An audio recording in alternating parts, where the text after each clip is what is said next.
Hello and welcome to the Cubbears fan report for July the 15th, 2024. Today would have been my mother's birthday. She passed away last year from Parkinson's disease, so we ask that you support research for Parkinson's disease.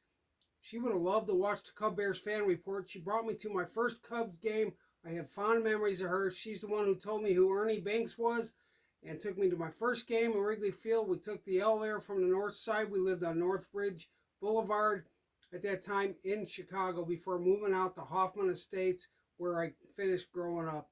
Anyway, it was a big day for the Cubs. It was a double trouble multi-home run extravaganza. The Cubs brought that into St. Louis yesterday, hitting 6 home runs. 2 people hit 2 home runs, and they went back-to-back twice.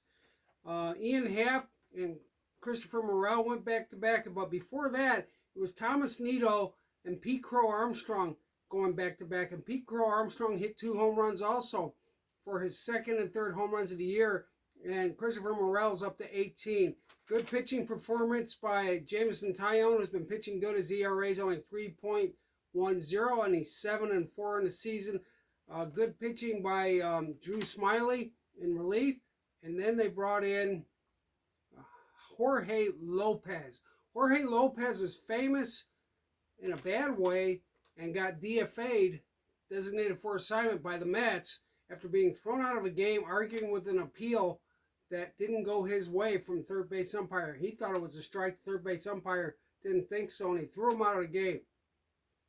As Jorge is walking to the dugout, he throws his glove into the stands, and they said that's not acceptable, and they DFA'd him, and the Cubs picked him up, and I think he was a steal. He made the All-Star team a couple of years ago and has a good pedigree pitching. He was able to throw the ball over 97 miles an hour, has an effective slider.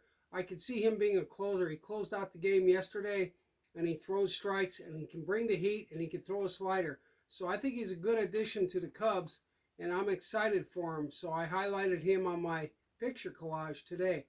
The Cubs are done for the All-Star break, and it was a good way to finish because they blew the doubleheader on Saturday with a 9-run first inning in the first game and a heartbreaking loss when they gave up 2 runs in the bottom of the 8th to go down by 1 run after blowing the lead on the second game of the doubleheader. But I was happy they were able to salvage and come out of there with a split, 2 games after sweeping Baltimore. I like where the Cubs are going. The pitching's coming around and the hitting's coming around. 6 home runs. That is an awesome performance. I was so excited to report that to the Cubbear fans today.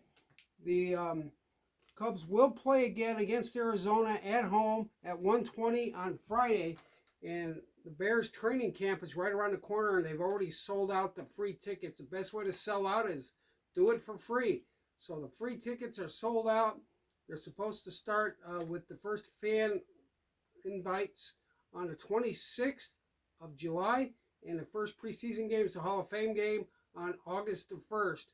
And I'm excited when the Bears come to camp and the Cubs start playing well. It's a great thing. Last year, the Cubs were struggling going into the All-Star break. They were 7 games below 500.